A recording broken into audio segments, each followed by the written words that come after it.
Good afternoon, everybody. Good afternoon. I'm here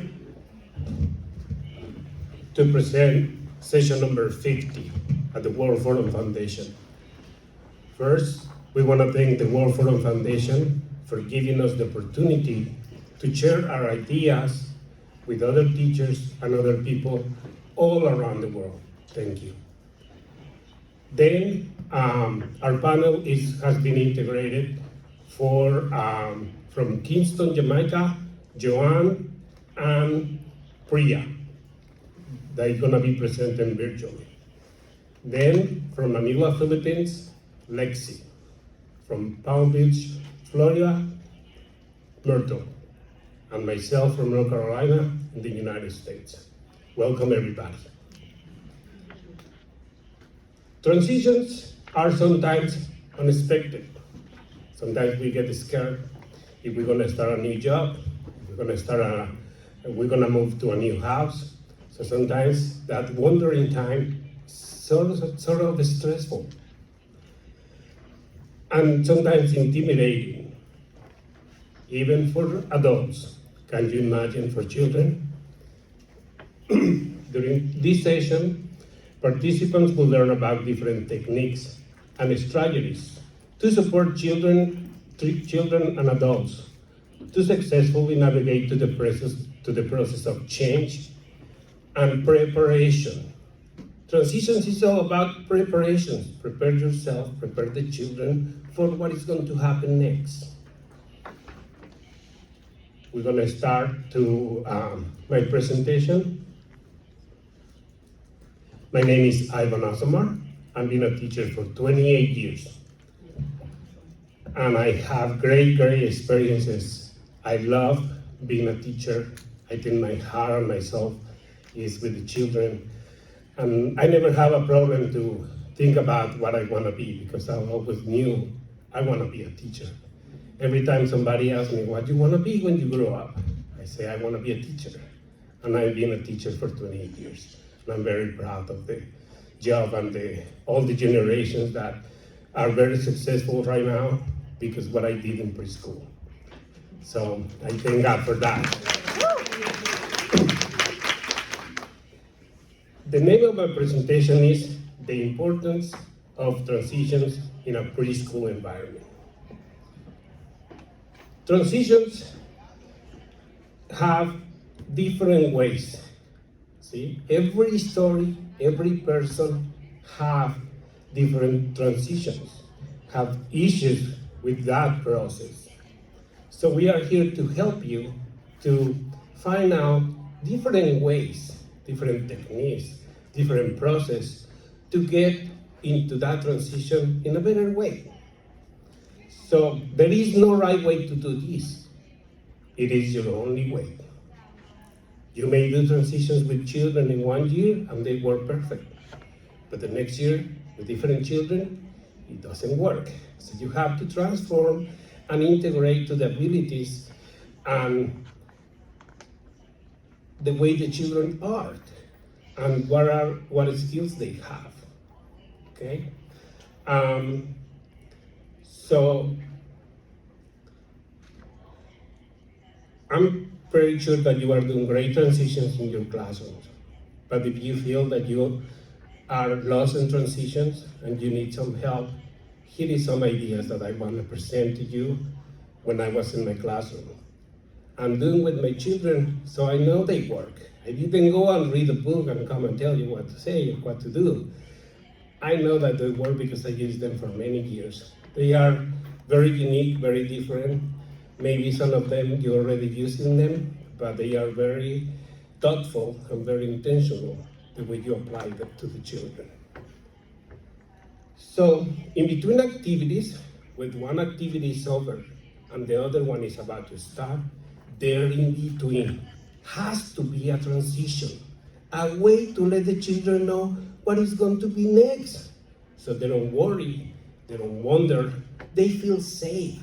You give them power to know. See, when you do this preparation for the children and you set up your expectations with them, that's when the children are going to perform the best way. And all these abilities that we are talking about, that we want the children to develop, will be integrated in those transitions. Why? Because they are ready to go. Therefore, it's crucial that you teach meaningful transitions in many ways. During center time, cleaning up, outside activities, meal times, nap time, morning meeting, and of course, behavior. I visit so many classrooms in the state of North Carolina, and teachers say, Mr. Ivan, I don't know what to do. I don't know, I never had experience with this behavior. I don't know how to act. And the only problem that we found out through the process of doing observations in the classroom was because she didn't have any transitions in the classroom. She didn't prepare the children for the activities that she was presenting to them. See? What is the benefit of doing transitions in preschool? Transitions take time. It's a process. It's not going to work from one day to the other one. Some kids will get it the first day. Some children will get it in a week. Some children will get it in a month. It is a process. It takes time, and you have to be patient with it. Also, minimize the time of waiting. When children are waiting and you don't give them an activity, they're gonna find them something to do. And sometimes that's not what you want them to do. Then you're gonna be pulling your hair. So every time you do a transition, try to minimize the time of waiting. Children become independent because they know what to do, they know what to expect. See? They even gonna teach other children, let's go to center time. This is the way we go center time, because they already know. Also, the behavior in the classroom with these transitions, because the children will go to the activities that they choose to, see? That behavior will make them less acceptable to performing in a way that you don't want to. Sometimes I go to a classroom and they call me because they have issues in the classroom. And I see that they play in centers and everybody's engaged and the teacher is walking around and interacting, and it's beautiful. I say, I don't know why they called me. So center time is over, about to clean it up, the classroom goes crazy. Why? Because they didn't have a transition. When you cut center time like this, is when the children get upset. They are engaged into playing and building and painting and do all these interactions with other children in dramatic play. And then you cut center time just like that, they get mad. They're not gonna clean up. See?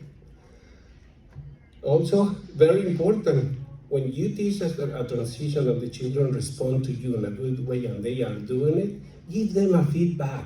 Great job, you did wonderful, you did amazing. All these feedbacks will make the children to do more and more and more in their own way. Remember, in the classroom, you are not a teacher. You are a facilitator, providing the materials, providing the interactions, providing all these elements that are crucial into this process. One of the things that we need to understand is the transition when the children come from home to the classroom. That transition is big. They never see a classroom, they never see other friends. So we have children that they just live with the mother at one house and the mother work all day. And you're expecting that this child is gonna go to a classroom with a bunch of children and teachers that they don't know. If you don't give them a transition, that child is gonna be upset, it's gonna be crying, it's gonna be, so we need to find ways, prepare them for what is going to happen in the classroom. Integrating them into the materials. Tell and demonstrate what is the name of the toy, how to play with the toy, how not to play with the toy, where the toy belongs, what is the name of the center. Sometimes these children play with these many toys that we have in the classroom, and they don't even know their names.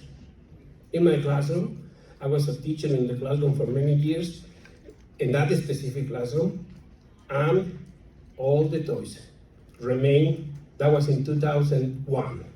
We are in 2022. All the toys, all the room arrangement, everything is the same. I go to that classroom and I find books that were there I read those books 20 years ago.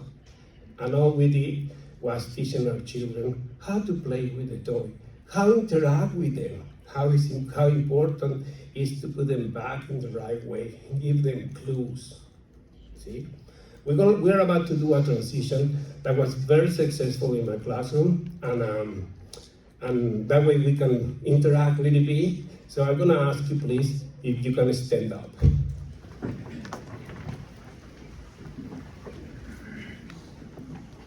You need to say and mimic what I do at the same time. So we're gonna clap.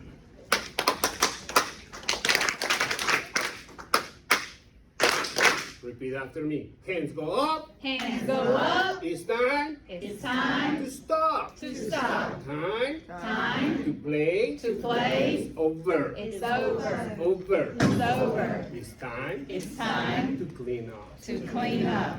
Okay. So you can sit now. So when you do this transition, I did that because in my classroom I have children that spoke 6 or 7 different languages. And I only speak Spanish and I only speak English.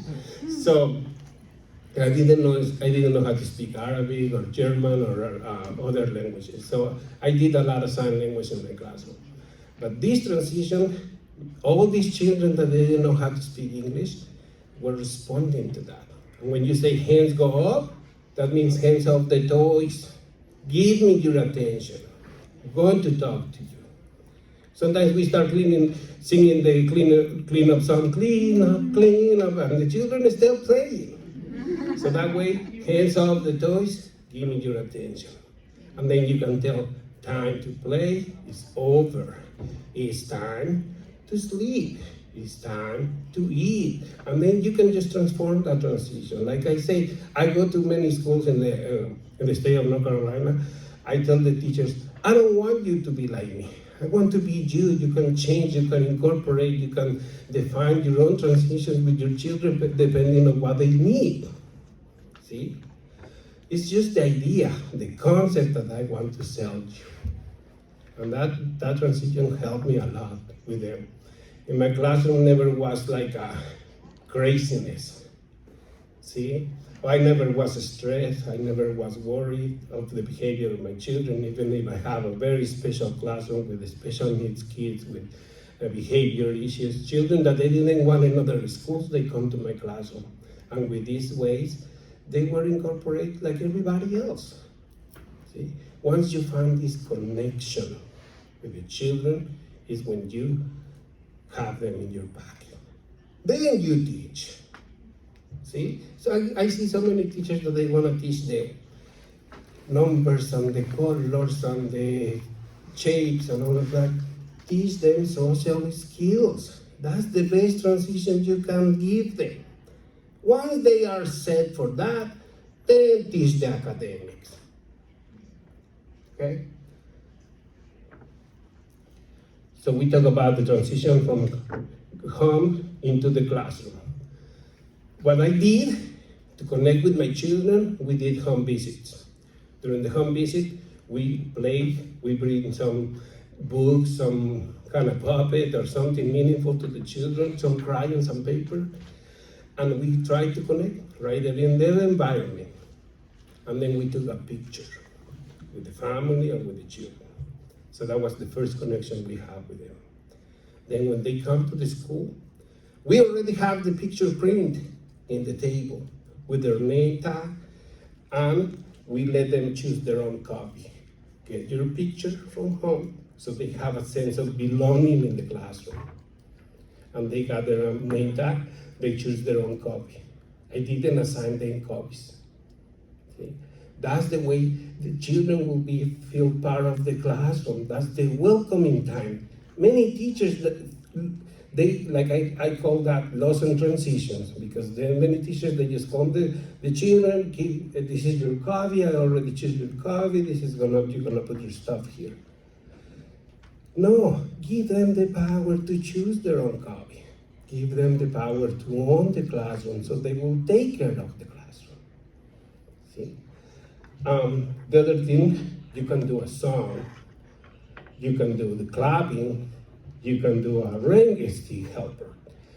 That one is very interesting because I was always thinking, how am I gonna let my children know it's time to clean up? They are engaged, they are playing centers very well. So what I did, I created a job for a child. It was called the rain stick helper. This child went to, he didn't do anything, he didn't speak, the only thing he did, have the rain stick and go to every center and did the rain stick.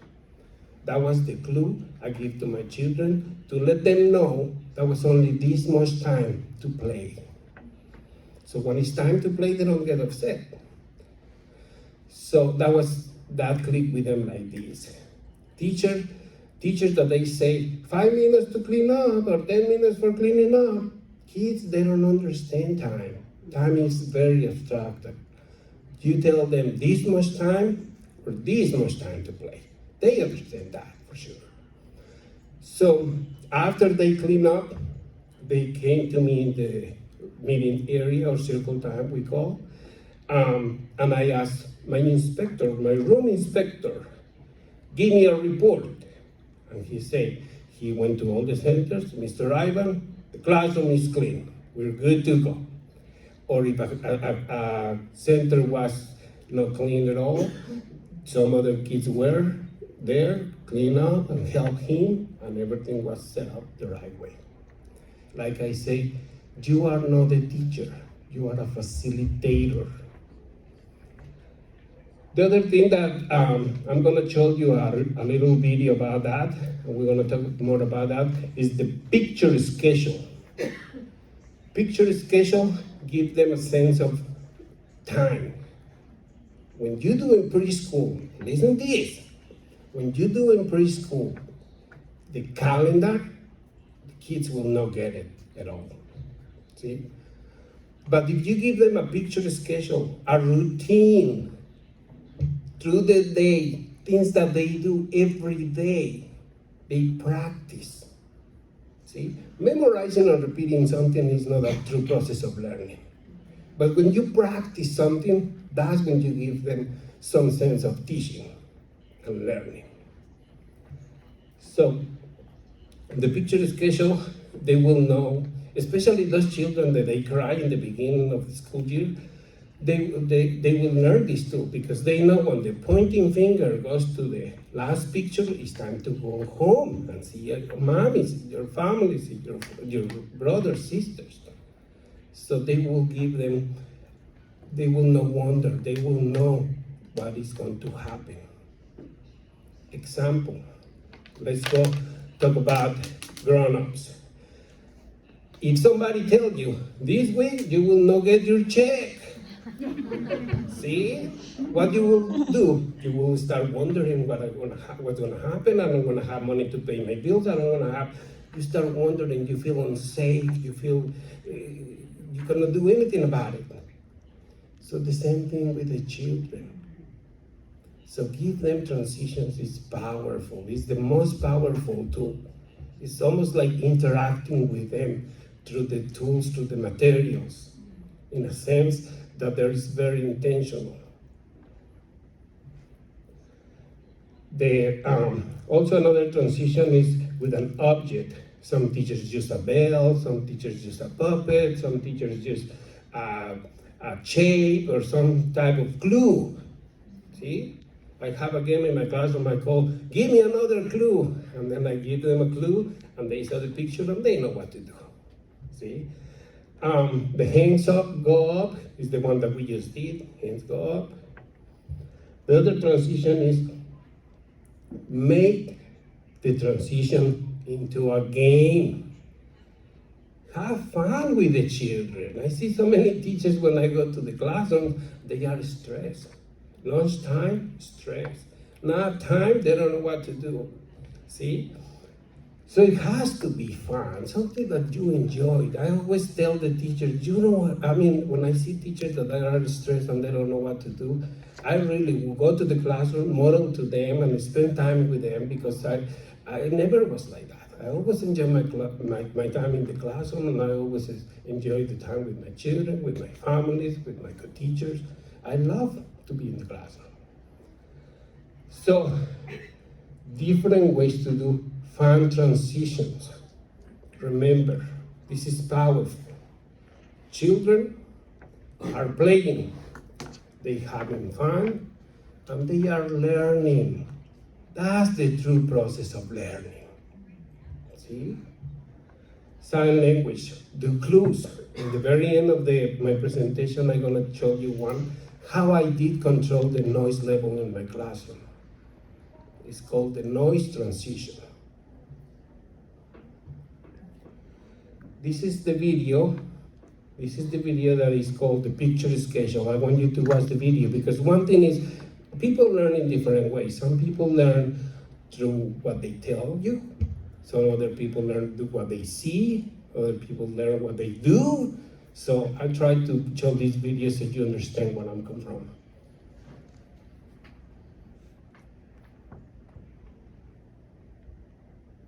Teachers, today we're going to introduce to you a new tool, a great tool. It's called our picture schedule.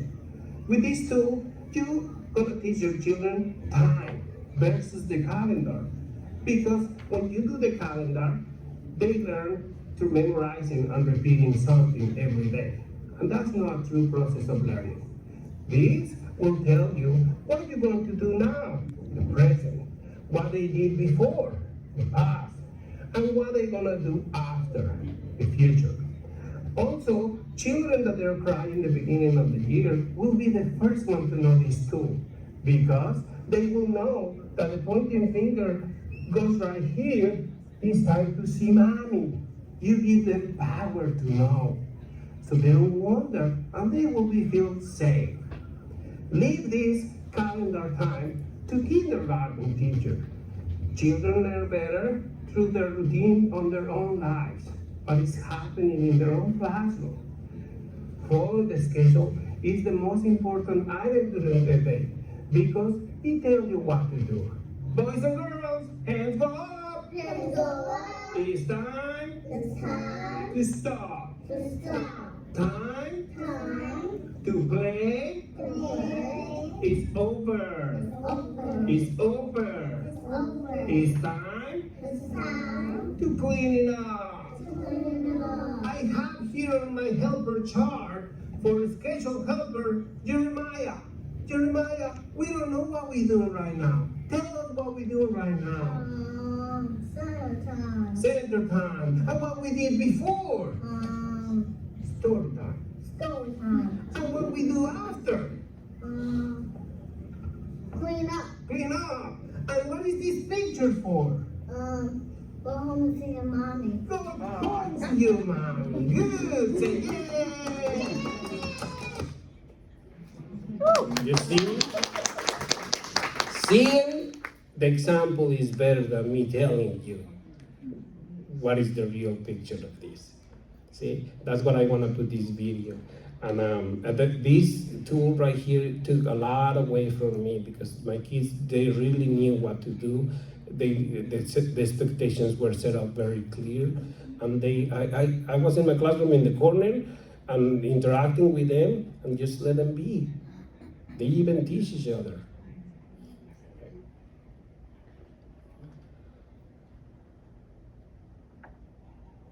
Teachers, today we're going to introduce to you a new tool, a great tool.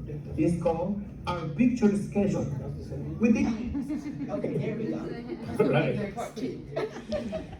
So, into the preparations of transitions. Remember, preparations is the transitions are preparing your kids with using different steps to get them to do something, to get them to know something. So keep in mind these simple steps to use transitions between activities will help the children to anticipate problems, providing calming activities, create spontaneous actions, break into a gentle remind children of your expectations. That's a key word right there, your expectations in the classroom. I always go and look at the classroom and it looks like the kids are owning the classroom, and I tell the teachers, who has the power, the children or the teacher? And it's the teacher that has the control. You just have to set up your expectations for the children, and when they are clear and make sense to them, that's when they're gonna do the right thing to do. This is another, the cleanup song.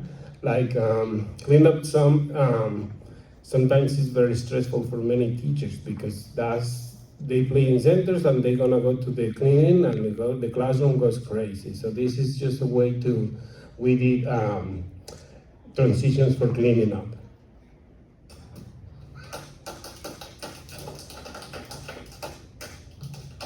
Hands go up. Hands go up.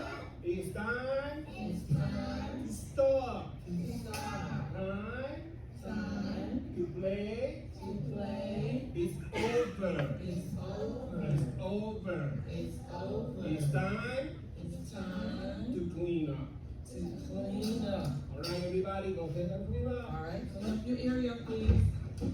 Let's clean up. Check, nobody's crying, nobody's going crazy. They are focused on the cleaning up, helping each other, getting the chairs back into the table. Let's clean up. Teachers helping teachers helping the children into the process.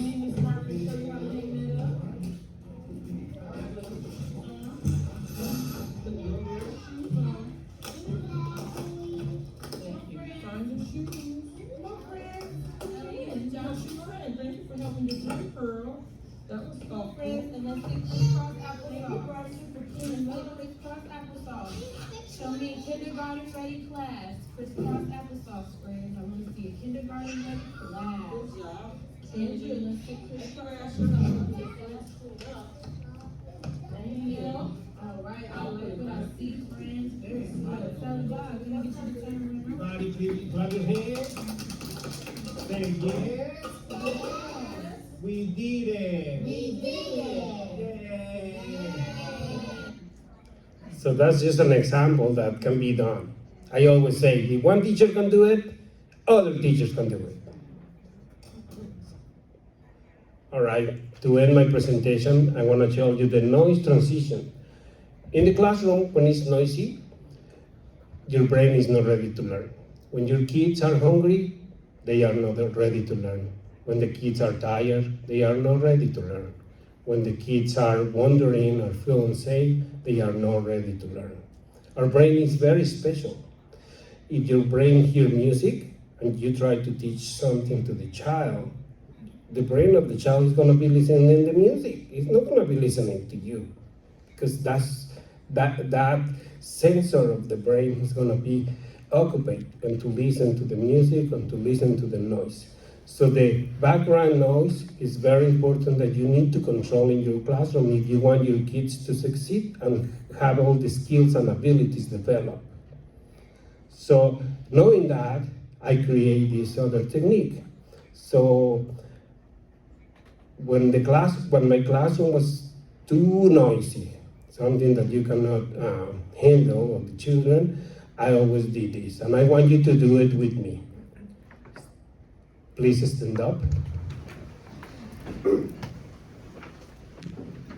I use the music note, me. So everybody say, me, me, me, me, me, me, me, me, me, me, me, me, me, me, me, me, me.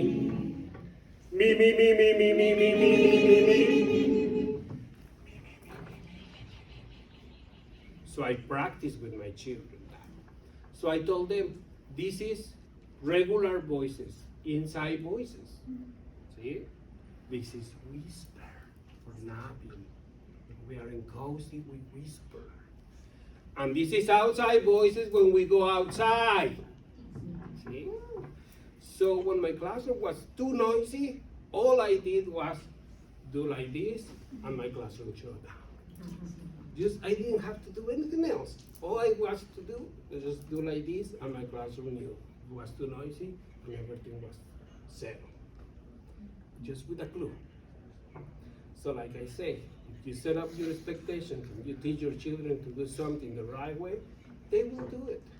Have fun, enjoy your classroom, never be stressed, and enjoy this beautiful profession that is teaching. Thank you very much.